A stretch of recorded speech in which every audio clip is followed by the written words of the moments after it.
pero gracias a Dios que estamos aquí siguiendo adelante con este estudio. Hoy toca un salmo muy conocido, incluso muchos de nosotros podemos recordar que es parte o forma parte de una alabanza. Esa alabanza está inspirada totalmente en este salmo. Pero ¿qué es este salmo? Y vamos un poquito más de lleno. Vamos a ver hoy solamente una pequeña parte. Es el salmo número 3. El salmo en el cual David, este sí lo escribe David, cuando estaba huyendo de su propio hijo. ¿Se imagina huir de su propio hijo? Sí, en un tiempo de rebeldía, llamado Absalón era su hijo. Sí, podemos recordar entonces esta triste historia de la huida de David de su propio hijo, estando en su palacio cuando en plena noche cruzó el vado del Cedrón y se escapó con unos pocos fieles servidores para esconderse durante un tiempo de la furia de su hijo que estaba en rebeldía. También podemos encontrar aquí en esta parte un ejemplo, una figura de lo que vendría a ser nuestro Señor Jesucristo. ¿A qué nos referimos? Que así como David fue perseguido por su propio hijo, también nuestro Señor Jesucristo fue perseguido por su propio pueblo, ¿sí? Se rebeló contra él, su pueblo, y con un grupito igual de seguidores se dirigió al jardín de Getsemaní, ¿sí? Él también bebió las aguas del arroyo en su camino y por tanto levantó su cabeza. Muchos estudiosos titulan este salmo el himno matutino. Y hay una expresión que me gustó mucho: ojalá nos despertemos siempre con la santa confianza en nuestros corazones y un cántico en nuestros labios. Algo que les he dicho a muchos es poderse levantar de buenas, ¿sí? No renegar porque ya amaneció, al contrario, dar gracias porque estamos aquí, porque tenemos una nueva oportunidad. Y vamos a ver en este salmo una división de cada dos versículos. En estos dos primeros versículos vamos a ver a David presentando una queja a Dios en contra de sus enemigos. Pero luego, los siguientes dos versículos, vamos a ver que declara su confianza en el Señor. Después, los siguientes dos versículos, canta su seguridad en el sueño. Y finalmente, en los otros dos versículos, se siente corroborado para el conflicto futuro. Y vamos a ver qué dice. Repito, este salmo todos lo conocemos, ¿sí? Y empieza: Jehová, oh cuánto se han multiplicado mis adversarios, ¿sí? Hablando de los adversarios, vienen en grupo, no vienen individual. La aflicción tiene una familia numerosa. Muchos son los que se levantan contra mí. Las legiones de nuestros pecados, los ejércitos de enemigos, la muchedumbre de dolores corporales, la hueste de aflicción espiritual y bueno, todos los aliados de la muerte y el infierno se han dispuesto en batalla contra el Hijo del Hombre, ¿sí? Como lo vimos, un ejemplo de nuestro Señor Jesucristo.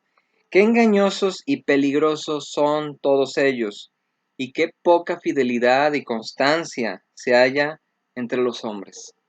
¿Cuántos de nosotros pudiéramos declararnos totalmente fieles? ¿Sí? ¿Cuántos cumplimos totalmente todas las cosas que nos manda el Señor? Todos fallamos, ¿sí? Todos tenemos nuestros errores. David tenía el afecto de sus súbditos, de un pequeño grupo que fue fiel a él, tanto como puede haberlo tenido cualquier otro rey. Un grupo fieles que van hasta la muerte con él. Y con todo, de repente, oh, los perdió a todos, ¿sí? Así nos puede pasar a nosotros. Nosotros no somos totalmente fieles, en algo le fallamos al Señor, ¿sí? Y vamos y debemos de pedir perdón. Nosotros también tenemos un grupo de confianza y en muchas ocasiones pudo habernos fallado ese grupo de amigos, de personas cercanas, incluso nuestros familiares. Una situación difícil y por lo tanto vemos en ese primer versículo cómo el David le está declarando ese sentimiento en contra de sus enemigos. Mira, oh, cuántos se han multiplicado mis adversarios. Como dice el canto: oh Jehová, muchos son mis adversarios, muchos son los que vienen contra mí.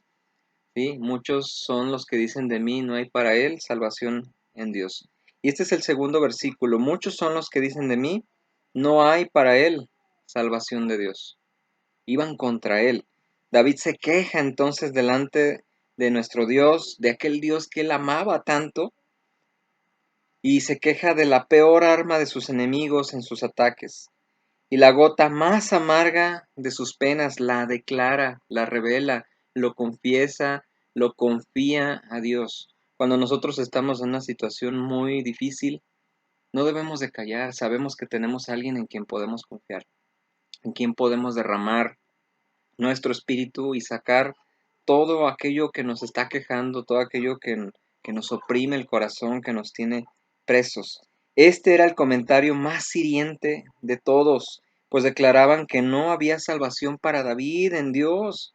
Era lo más doloroso que él tenía. Con todo, David sabía en su propia conciencia que había dado base hasta cierto punto para esta exclamación, porque había cometido pecado contra Dios a la plena luz del día. ¿Cuántos de nosotros pudimos haber fallado delante de Dios y sentimos que somos culpables? Y qué bueno que lo sintamos, ¿no? Porque verdaderamente si pecamos somos culpables. Pero ¿cuántos dedos sentimos en contra de nosotros? Y sabemos nosotros que tenemos perdón en Dios, pero a David lo estaban acusando que no había para él salvación. Era una situación muy fuerte, muy tremenda. Si todas las pruebas que nos vienen del cielo, todas las tentaciones que ascienden de nuestra propia concupiscencia, de nuestros propios deseos, o esas tentaciones que pone el enemigo, y todas las cruces que se levantan de la tierra pudieran mezclarse, combinarse y todos juntos oprimirnos, no podrían hacer una prueba tan terrible como la que está contenida en este versículo que expresa David. Es la más amarga de todas las aflicciones. Temer que no haya ayuda ni salvación para nosotros en Dios. Afortunadamente, para todos los que creemos en Cristo Jesús, sabemos que la hay y no podemos ser engañados porque su palabra dice que si confesamos nuestros pecados, Él es fiel y justo para perdonar nuestros pecados y limpiarnos de toda maldad. Sabemos que sí hay salvación en Él y sabemos que su Espíritu nos guía en ese proceso. Pero aquí David estaba expresando esa dificultad tan grande, ¿sí? No obstante, recordemos que nuestro bendito Salvador tuvo que sufrir esto al grado máximo, ¿sí? Cuando exclamó, Dios mío, ¿por qué me has desamparado? Cargando el pecado de todos, hubo ese sentimiento, esa separación de lo santo con el pecado. Y no quiere decir que Jesús hubiera pecado, no, estaba cargando el pecado de todos nosotros. Qué situación tan difícil, ¿sí? Sentir que no hay esa esperanza, sentirse separado de Dios, que no hay salvación. Cuando el creyente pone en duda el poder de Dios o su interés en Él, su gozo desaparece como la sangre sale de una arteria cortada, una hemorragia. En alguna ocasión me tocó presenciar una obra que se llama El Robagoso. Después la practicamos y la pudimos presentar con los niños. Cuando nuestro gozo desaparece, ¿sí? Cuando nuestro interés desaparece buscando a Dios, es como si nos estuviéramos desangrando y desaparece el gozo de esta manera tan tremenda. Este versículo es verdaderamente una herida muy dolorosa en la vida de David. Un hijo de Dios se sobresalta ante el mismo pensamiento de superar de la ayuda de Dios, ¿sí? Perdón, un hijo de Dios se sobresalta ante el mismo pensamiento de desesperar de la ayuda de Dios. No puedes afligirle con algo peor que el intentar persuadirle de que no hay salvación para él en Dios. Qué situación tan dolorosa. Y cerramos con esto. Dice Selah.